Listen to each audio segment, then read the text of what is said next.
ದೇವರ ಪರಿಶುದ್ಧ ನಾಮಕ್ಕೆ ಸ್ತೋತ್ರವಾಗಲಿ. ಈ ದಿನದ ದೇವರ ವಾಕ್ಯ ಕೊಲೋಸ್ಯಯವರಿಗೆ ಬರೆದ ಪತ್ರಿಕೆ 4ನೇ ಅಧ್ಯಾಯ 2ನೇ ವಾಕ್ಯ.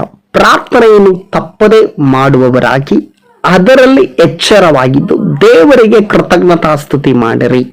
ಹೌದು ಪ್ರೀತಿಯ ದೇವರ ಮಕ್ಕಳೇ, ಇವತ್ತಿನ ದೇವರ ವಾಕ್ಯದಲ್ಲಿ ನಾವು ಗಮನಿಸುತ್ತಿದ್ದೇವೆ. ಇಲ್ಲಿ ದೇವರ ವಾಕ್ಯವು ಸ್ಪಷ್ಟವಾಗಿ ಬರೆಯಲ್ಪಟ್ಟಿದೆ. ಪ್ರಾರ್ಥನೆಯನ್ನು ತಪ್ಪದೆ ಮಾಡುವವರಾಗಿ ಅದರಲ್ಲಿ ಎಚ್ಚರವಾಗಿದ್ದು ದೇವರಿಗೆ ಕೃತಜ್ಞತಾಸ್ತುತಿ ಮಾಡ್ರಿ. ಪ್ರಿಯರೇ, ಇವತ್ತಿನ ಜೀವಿತದಲ್ಲಿ ಕ್ರೈಸ್ತರು ಅನೇಕರು ಏನ್ ಮಾಡ್ತಿದ್ದಾರೆ, ಪ್ರಾರ್ಥನೆನೇ ಮಾಡ್ತಾ ಇಲ್ಲ. ಕೇಳಿದ್ರೆ ಪ್ರಾರ್ಥನೆ ಮಾಡ್ಲಿಕ್ಕೆ ಮನಸ್ಸಿಲ್ಲ, ಪ್ರಾರ್ಥನೆ ಮಾಡ್ಲಿಕ್ಕೆ ಆಗ್ತಾ ಇಲ್ಲ, ನನ್ನ ಸಮಯ ಸರಿ ಇಲ್ಲ, ನನ್ನ ಪರಿಸ್ಥಿತಿಗಳು ಸರಿ ಇಲ್ಲ, ಅದು ಸರಿ ಇಲ್ಲ, ಇದು ಸರಿ ಇಲ್ಲ, ನನ್ನ ಸ್ಥಿತಿಗತಿಗಳು ಸರಿ ಇಲ್ಲ ಎಂಬುದಾಗಿ ಅನೇಕ ನೆಪಗಳನ್ನ ಹೇಳ್ತಾರೆ.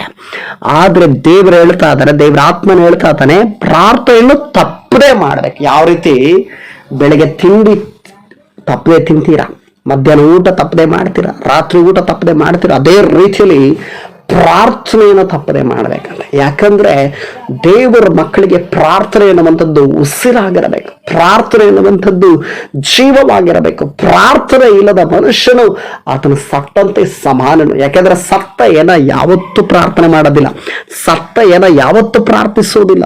ಆದ್ರಿಂದ ಪ್ರೀತಿಯ ದೇವರ ಮಕ್ಕಳೇ, ನಾವು ಏನ್ ಮಾಡ್ಬೇಕಂತೆ, ಪ್ರಾರ್ಥನೆಯನ್ನ ತಪ್ಪದೆ ಮಾಡುವವರಾಗಿ ಅದರಲ್ಲೂ ಎಚ್ಚರವಾಗಿರಬೇಕು. ಪ್ರಾರ್ಥನೆ ಮಾಡೋದ್ರಲ್ಲಿ ನಾವು ಎಚ್ಚರವಾಗಿರಬೇಕು.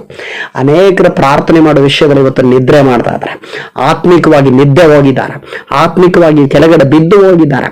ಅನೇಕರು ಇವತ್ತು ಪಾಪದಲ್ಲಿ ಬಿದ್ದಿದ್ದಾರೆ, ಅನೇಕರು ಇವತ್ತು ಶಾಪದಲ್ಲಿ ಬಿದ್ದಿದ್ದಾರೆ, ಅನೇಕರು ಇವತ್ತು ರೋಗದಲ್ಲಿ ಬಿದ್ದಿದ್ದಾರೆ, ಅನೇಕರು ಇವತ್ತು ಅನೇಕ ವಿಷಯದಲ್ಲಿ ಬಿದ್ದಿದ್ದಾರೆ. ಯಾಕೆ ಅಂದ್ರೆ ಪ್ರಾರ್ಥನೆ ತಪ್ಪಿ ಹೋಗಿದೆ. ನಿಮ್ಮ ಜೀವಿತದಲ್ಲಿ ಪ್ರಾರ್ಥನೆ ಇಲ್ಲದೆ ಇರೋದರಿಂದ ನಿಮಗೆ ಅನೇಕ ವಿಷಯಗಳನ್ನ ಸಂಭವಿಸ್ತಾ ಇದೆ. ಅಯ್ಯೋ, ನನ್ನನ್ನು ಯಾರು ಪ್ರೀತಿಸುವವರಿಲ್ಲ, ನನ್ನ ಬಗ್ಗೆ ಯಾರು ಕಾಳಜಿ ಮಾಡುವವರಿಲ್ಲ, ನನ್ನ ಜೊತೆ ಯಾರು ಇಲ್ಲದಾಗಿ ಕೊರಗುತ್ತಾ ಇದೆಯಾ? ಪ್ರಾರ್ಥನೆ ಮಾಡು, ದೇವರು ಎಲ್ಲವನ್ನ ನೀನು ಒದಗಿಸ್ತಾನೆ. ನೀನು ಆಸೆ ಪಡುವುದನ್ನ, ನೀನು ಇಷ್ಟಪಡುವುದನ್ನು ದೇವರು ನೀನು ಕೊಟ್ಟೇ ಕೊಡ್ತಾನೆ. ನಂಬಿಕೆಯಿಂದ ಪ್ರಾರ್ಥನೆ ಮಾಡು. ನಿನಗಿರುವ ವೇದನೆಗಳನ್ನ, ನಿನಗಿರುವ ದುಃಖಗಳನ್ನ, ನಿನಗಿರುವ ಕಷ್ಟಗಳನ್ನ, ನಿಮಗಿರುವ ಎಲ್ಲ ರೋಗಗಳನ್ನ, ಎಲ್ಲ ವಿಧವಾದ ಹೋರಾಟಗಳನ್ನ, ಈ ಲೋಕದಲ್ಲಿರುವ ಅವಮಾನಗಳನ್ನ, ನಿಂದೆಗಳನ್ನ, ಎಲ್ಲಾ ವಿಧವಾದ ಕಾರ್ಯಗಳನ್ನ ಮಾರ್ಪಡಿಸುವ ಶಕ್ತಿ ಪ್ರಾರ್ಥನೆಗಿದೆ. ಆದ್ದರಿಂದ ಪ್ರೀತಿ ದೇವರ ಮಕ್ಕಳೇ, ಪ್ರಾರ್ಥನೆ ಮಾಡುವುದನ್ನು ನಿಲ್ಲಿಸಬೇಡ್ರಿ, ಪ್ರಾರ್ಥನೆ ಮಾಡುವುದನ್ನ ಬಿಟ್ಟು ಬಿಡಬೇಡ್ರಿ, ಪ್ರಾರ್ಥನೆ ಮಾಡುವುದನ್ನ ಯಾವ ಸಮಯದಲ್ಲೂ ಮರ್ತು ಬಿಡಬೇಡ್ರಿ.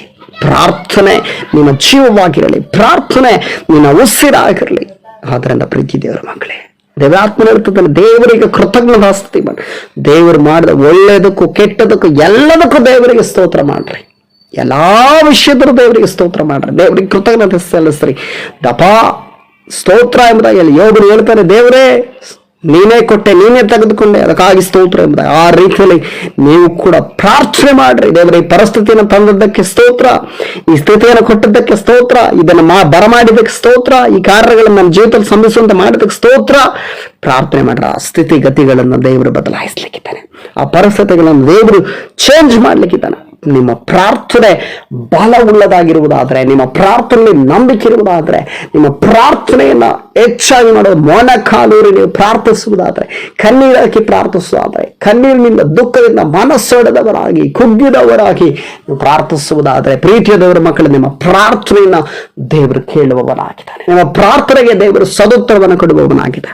ಈ ವಾಕ್ಯದೊಟ್ಟಿಗೆ ದೇವರು ನಿಮ್ಮನ್ನು ಆಶೀರ್ವದಿಸಲಿ. ಯೇಸುವಿನ ನಾಮದಲ್ಲಿ ಪ್ರಾರ್ಥಿಸಿದ ಸರ್ವಶಕ್ತನಾದ ದೇವರೇ, ಯೇಸುವಿನ ನಾಮದಲ್ಲಿ ಅಪ್ಪ, ಈ ಒಂದು ವಾಕ್ಯದ ಮುಖಾಂತರ ನನ್ನೊಟ್ಟಿಗೆ ಈ ವಾಕ್ಯವನ್ನು ಕೇಳುತ್ತಿರುವ ಪ್ರೀತಿಯ ದೇವರ ಮಕ್ಕಳೊಟ್ಟಿಗೆ ನೀನು ಮಾತನಾಡಿದ ದೇವ ಕೃಪೆಗೆ ಆಗಿ ಸ್ತೋತ್ರ. ಪ್ರಾರ್ಥನೆಯನ್ನು ತಪ್ಪದೆ ಮಾಡುವವರಾಗಿರ್ರಿ, ಅದರಲ್ಲಿ ಎಚ್ಚರವಾಗಿದ್ದು ದೇವರಿಗೆ ಕೃತಜ್ಞತಾಸ್ತುತಿ ಮಾಡ್ರಿ ಎಂಬ ವಾಕ್ಯಗಳ ಮುಖಾಂತರ ನನ್ನೊಟ್ಟಿಗೂ ಈ ವಾಕ್ಯ ಕೇಳುತ್ತಿರುವ ಪ್ರೀತ ದೇವರ ಮಕ್ಕಳೊಟ್ಟಿಗೆ ನೀನು ಮಾತನಾಡದ ದೈವಿಕ ಕೃಪೆಗಾಗಿ ನಿನಗೆ ಸ್ತೋತ್ರ ಮಹಿಮೆಯನ್ನು ಸಲ್ಲಿಸುತ್ತಾ ಯೇಸುವಿನ ನಾಮದಲ್ಲಿ ಪ್ರಾರ್ಥಿಸ್ತಾನೆ ತಂದೆಯಾದ ದೇವರೇ. Amen, amen, amen. ದೇವರು ನಿಮ್ಮನ್ನ ಆಶೀರ್ವದಿಸಲಿ.